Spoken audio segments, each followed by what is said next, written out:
Hello, and welcome back to Reverence for Rêverie. I'm Marrissa, your host, and I'm so glad that you're here for our second episode. Today, we're diving into a topic that's both deeply personal and profoundly important. What does it mean to decolonize the mind?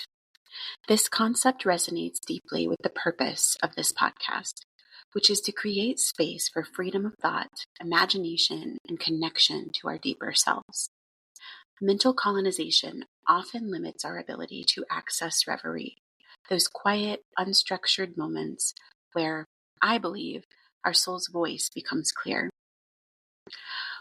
where we access what has been out of conscious awareness for us, yet fills each moment with potential meaning. In this episode, we'll explore what mental colonization is, how it works, and how psychoanalysis can help us uncover the unconscious biases and inherited beliefs that colonize the mind. Most importantly, I'll share some practical steps you can take to start this liberating journey for yourself. This is a big topic, but it's also an exciting one, because the process of decolonizing your mind isn't just about breaking free. It's about stepping into a deeper, truer version of yourself. Let's dive in.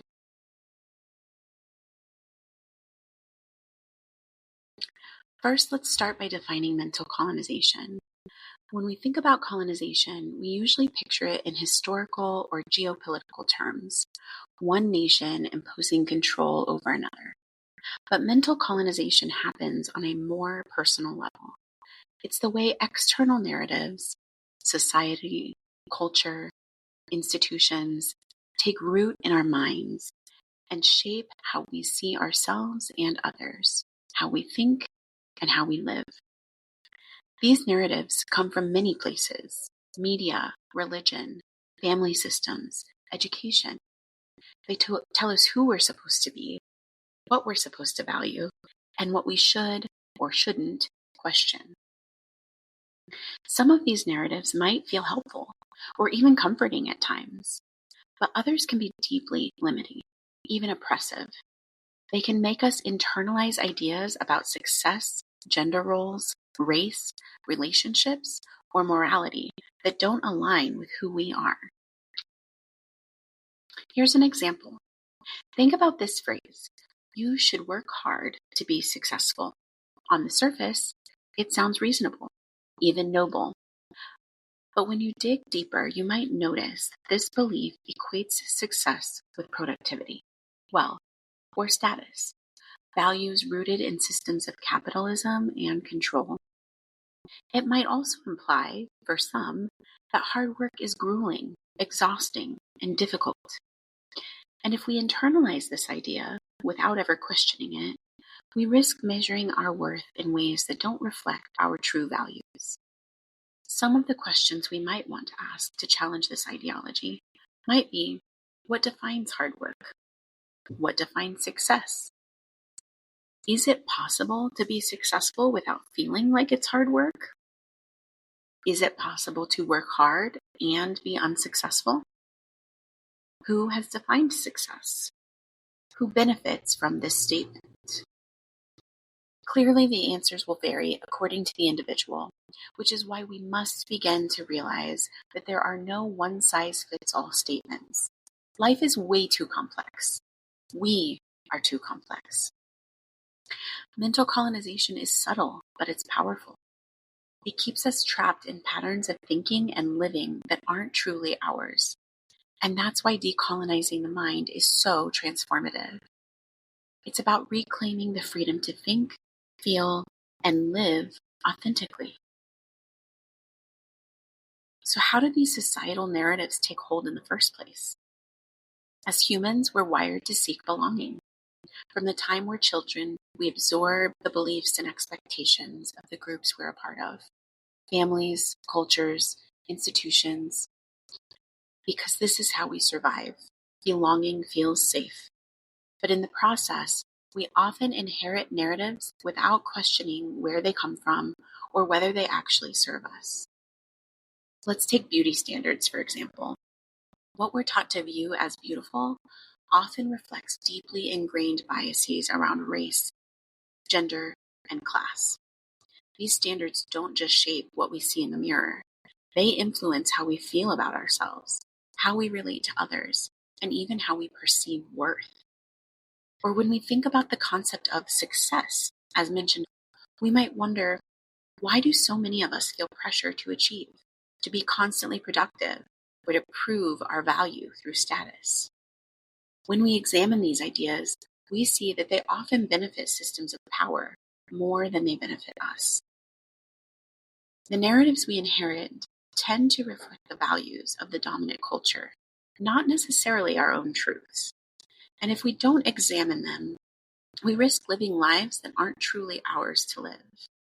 If there is one theme that I see most in my practice, it is truly this.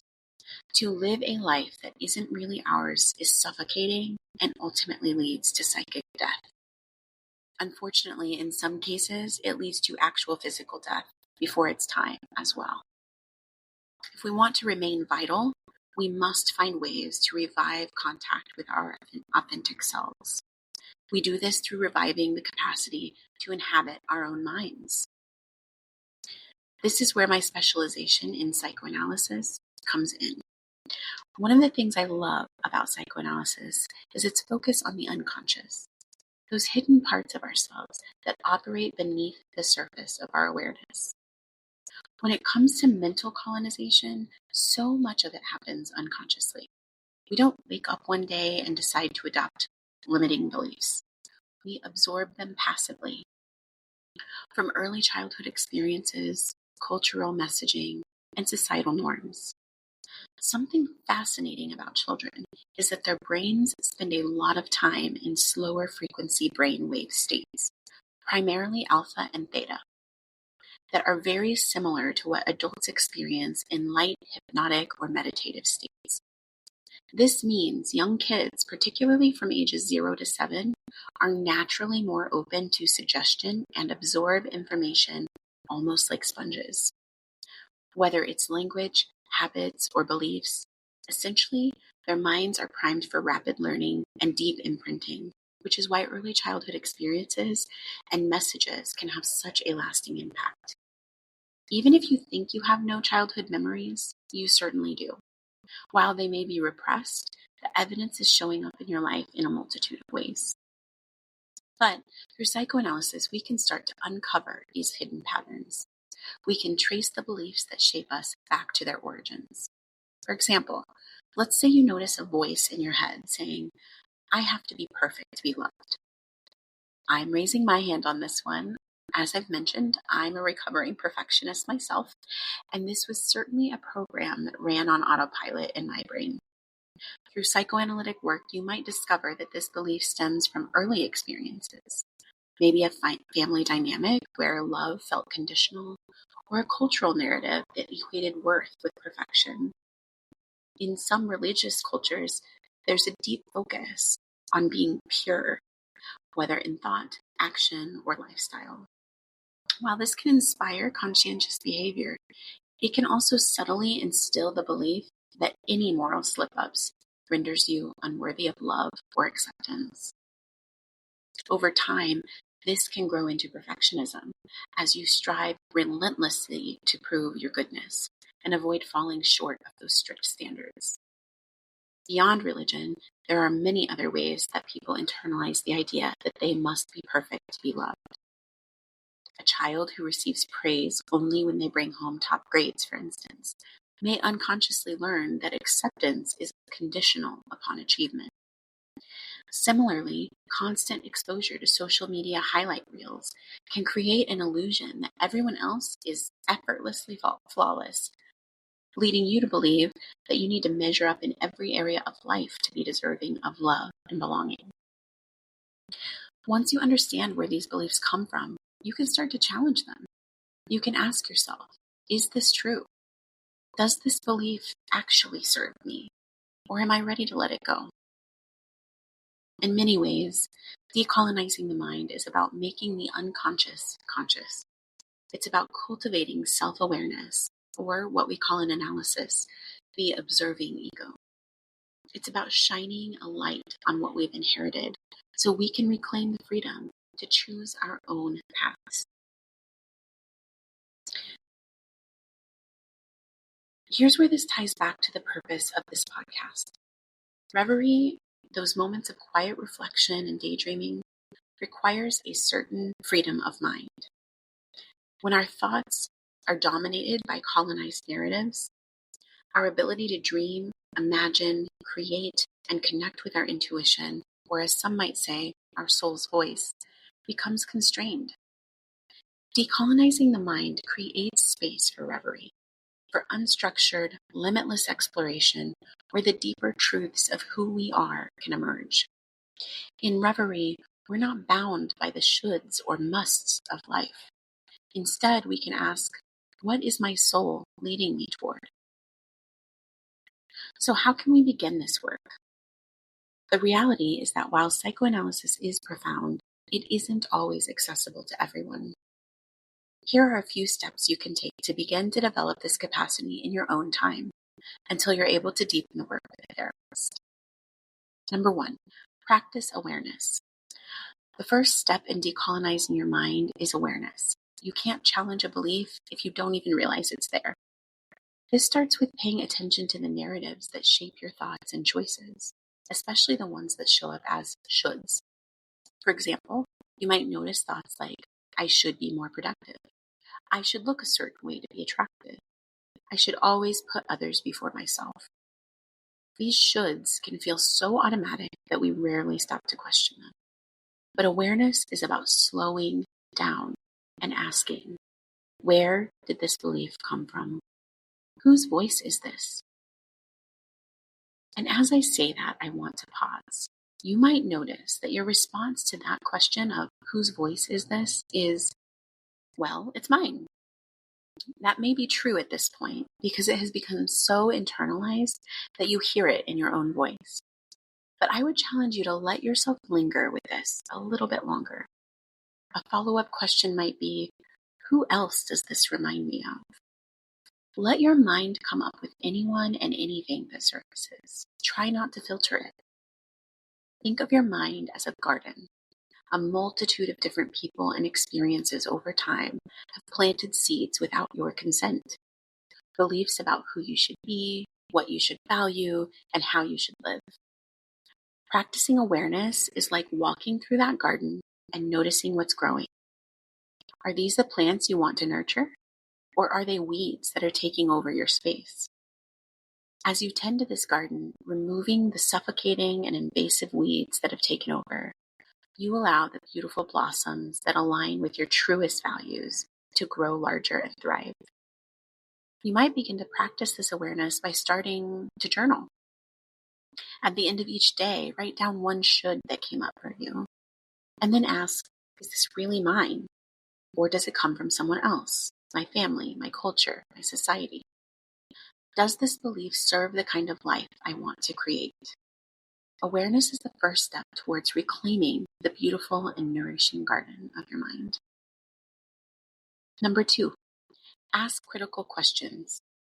Once you've identified a belief, the next step is to question it. This is where you become the investigator of your own mind.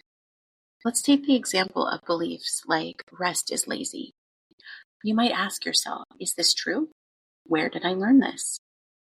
Maybe it came from a family culture that prized hard work above all else, or a society that equates worth with productivity. Who benefits from me holding on to this belief? The idea that rest is lazy doesn't just pop up in our heads unprompted. It often serves larger systems of power like capitalism, patriarchal norms, and certain cultural expectations that thrive when people are locked into a cycle of constant productivity. In a capitalist framework like the one we're living in here in America, the belief that every idle moment is wasted can keep the workforce perpetually on the clock, fueling profit and consumerism while discouraging reflection or resistance. Patriarchy can also reinforce this mindset, particularly among women, who are often expected to work tirelessly in both visible and invisible ways, at their jobs, in the home, and in emotional labor. When we are exhausted and overworked, especially when that is tied to our livelihood, we can't think about what else we want for our lives or whether this cycle is truly serving us because there's simply no space for it. But do you know who it is working for? The guy at the top, who can afford to sit back and relax, making money in his sleep, because the people at the bottom keep the machine going 24/7. When we buy into the notion that rest is a sign of laziness, we not only risk burnout, in fact, that's guaranteed, but we also make it easier for those power structures to go unchallenged. If we're too exhausted to question the demands placed on us, we're more likely to keep our heads down and follow the status quo.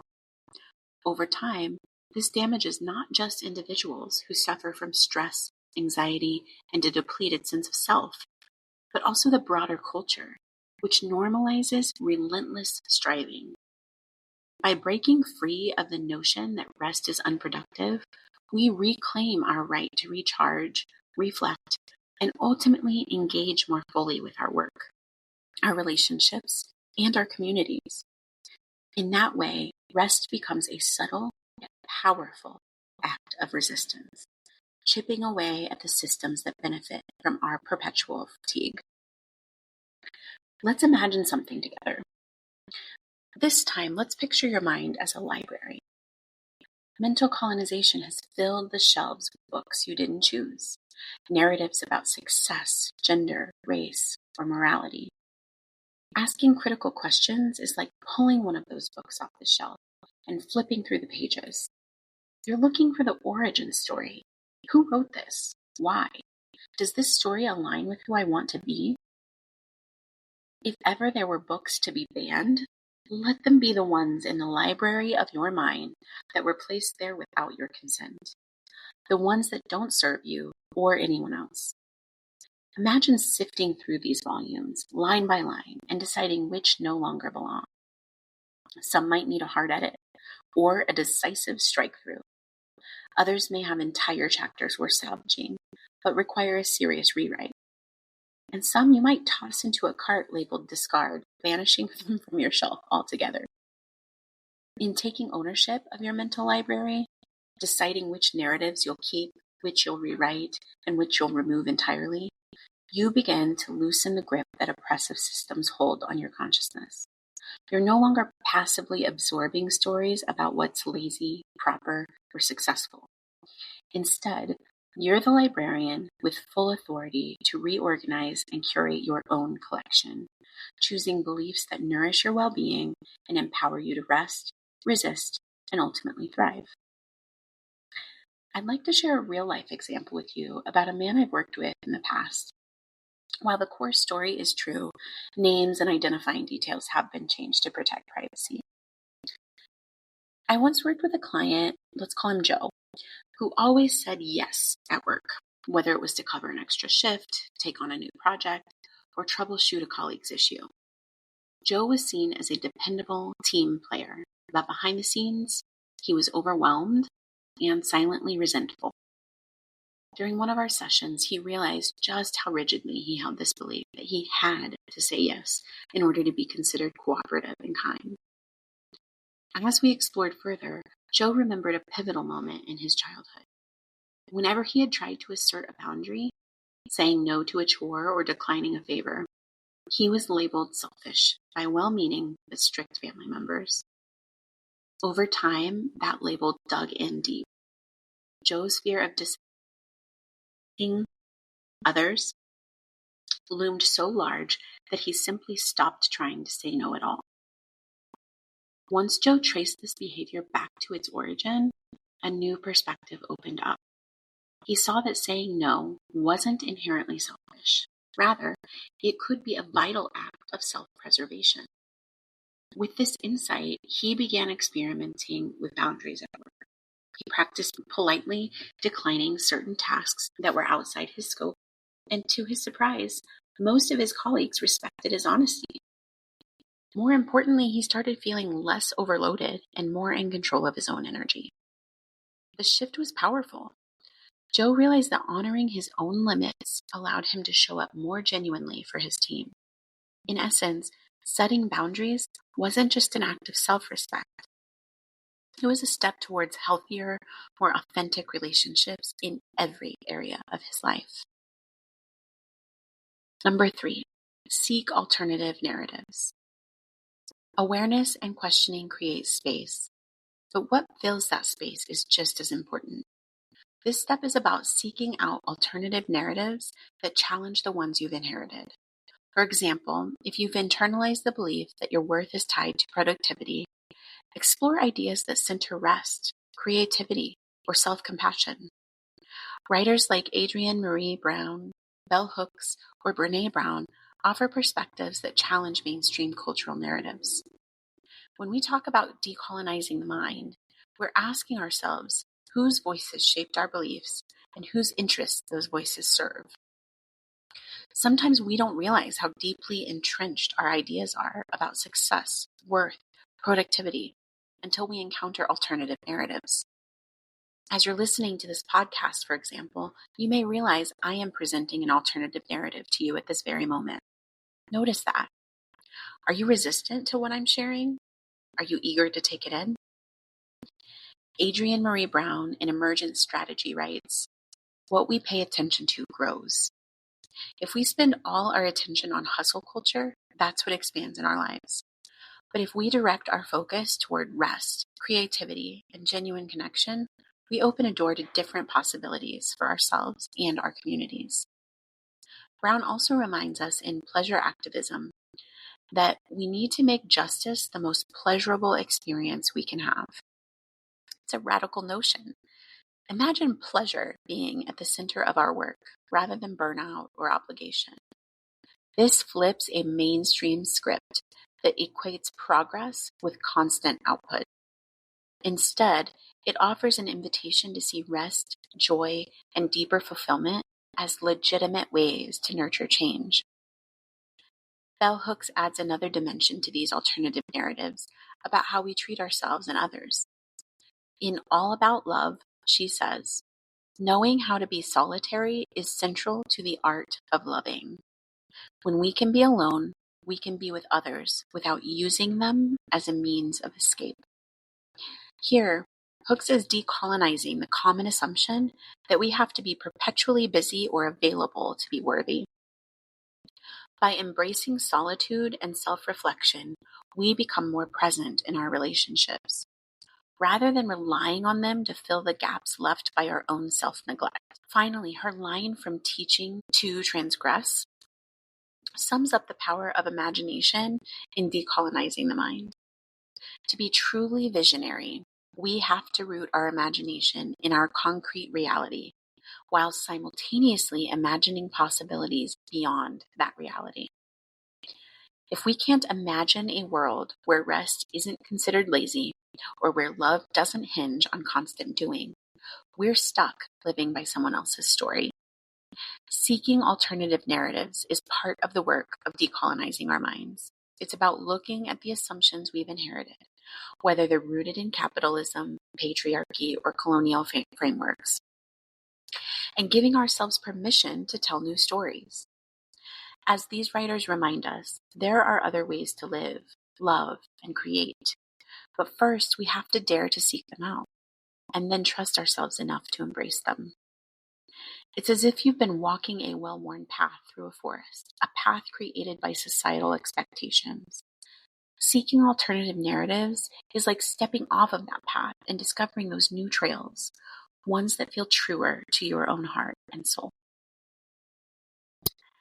Which brings me to number 4, define your own values.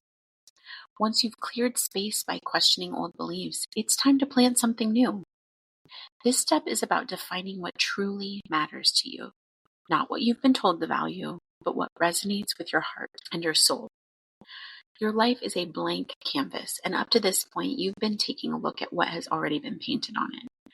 Perhaps you're recognizing that this painting is someone else's vision. In order to define your own values, you're going to need to pick up that brush and begin to create. This is your masterpiece. You get to decide what goes into it now. Take some time to sit quietly and ask yourself, what do I value most deeply? If no one's expectations mattered, what kind of life would I create? Write down those answers. These are the seeds of your own values. I remember feeling at different points of life that my days had become a race constantly chasing the next thing to do for my kids, the next accomplishment, the next proof that I was on track somehow. It was through my own therapy and psychoanalysis that I realized just how disconnected I'd become from the things that truly made me feel alive. In reflecting on my core values, I discovered that creativity and connection and space in my day mattered most to me. Yet I couldn't remember the last time I'd done something purely creative or invested in a genuine, unhurried conversation with someone close to me, outside of my patients, of course. That was a wake-up call. I saw how my endless to-do lists and external goals had crowded out the very experiences that actually feed my soul, that actually make me feel alive. So I made a conscious effort to reclaim those spaces. It started small, blocking off more time in my calendar to write a poem or journal, and setting aside scheduled time at least once each month to catch up with a friend in person or via Zoom rather than by text. I also began to create more regular space for my daily rituals like meditation and Reiki.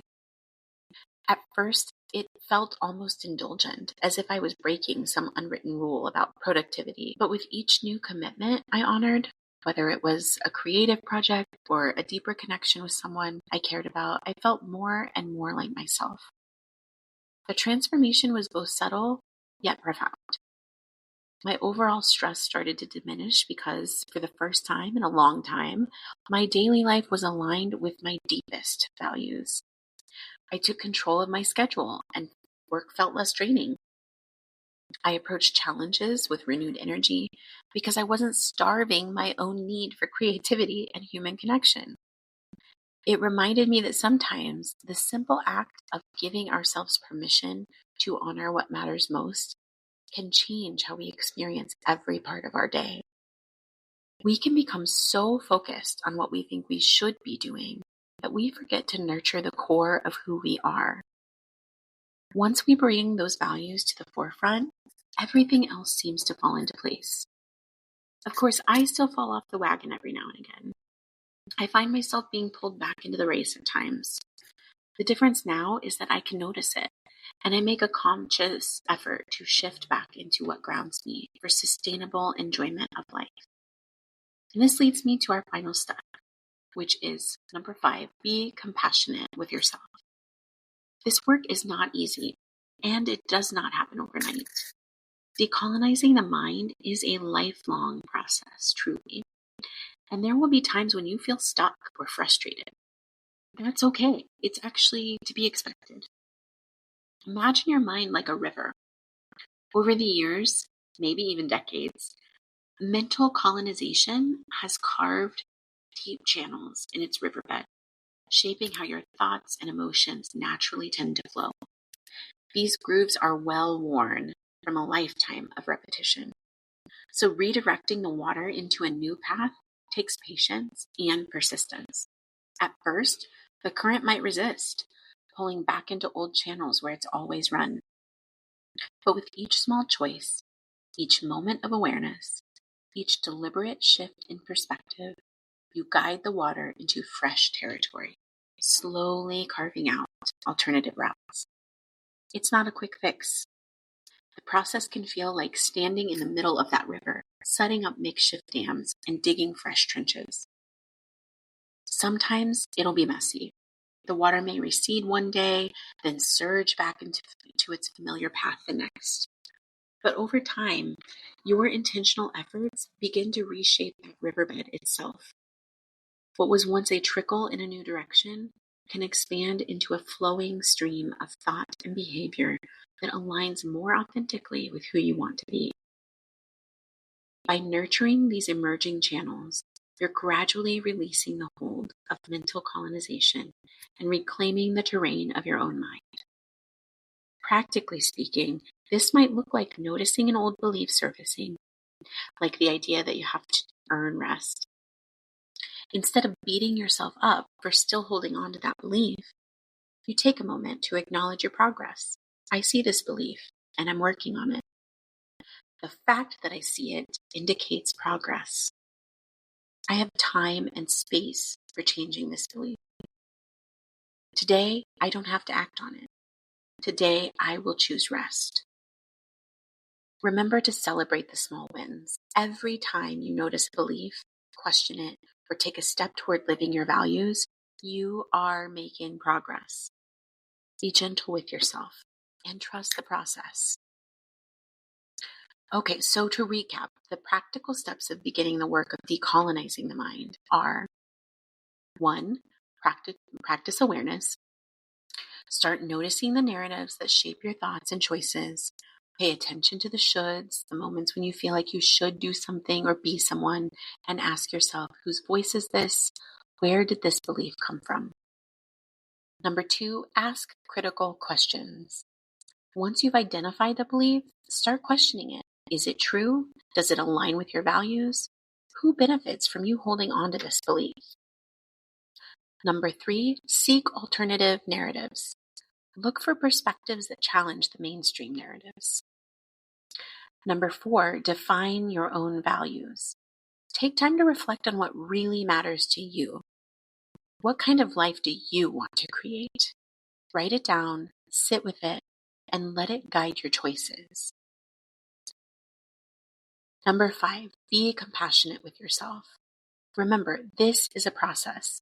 You may not shift every belief overnight. In fact, you won't, and that's okay. Celebrate each step forward and just be gentle with yourself along the way. Decolonizing the mind is one of the most freeing journeys that we can take. It's about reclaiming our agency, embracing our complexity, and choosing to live in alignment with our own truths. As you work through these steps, remember, this process isn't just about removing the old. It's about making space for the new. It's about creating a mind where reverie, true unfettered imagination, can flourish. So as you move through your day, I invite you to take a moment of reverie. Sit quietly, let your mind wander, and ask yourself, what is my soul leading me toward? You might be surprised by the answers that arise. Friends, thank you from the bottom of my heart for joining me again on this episode of Reverence for Rêverie. If this conversation resonated with you, I'd love to hear your thoughts. What narratives have you been questioning lately? What steps are you taking to decolonize your mind? You can connect with me on Instagram at Reverie_the collective, or you can email me at reveriecollectiveteam@gmail.com. Before we wrap up, I'd like to share something close to my heart. I'm creating a mental health fund with the goal of making in-depth psychoanalytic psychotherapy or psychoanalysis more accessible to those who really need it, but may not have the resources. Through this fund, I hope to cover part of the fees for individuals who would otherwise find this type of therapy out of reach. If this is a cause that resonates with you, I invite you to contribute through my Buy Me a Coffee page. You can find that at buymeacoffee.com/Reverie_the collective. You can choose a one-time donation or set up a recurring contribution. Every bit helps someone gain access to life-changing therapy. Ultimately, I believe that mental health care is a right and not a privilege, and together we can open doors for those who need support. If you feel called to be a part of this mission, again, please visit buymeacoffee.com/Reverie_the collective to chip in. Every bit truly helps us move closer to a world where emotional well-being is within reach for everyone. And if you aren't able to contribute financially, that's okay. If you found this episode meaningful, don't forget to subscribe wherever you're listening. Share it with a friend and leave a review. It helps us grow this community and its impact. Until next time, and with the deepest gratitude, stay curious, stay open, and let the reverie lead you.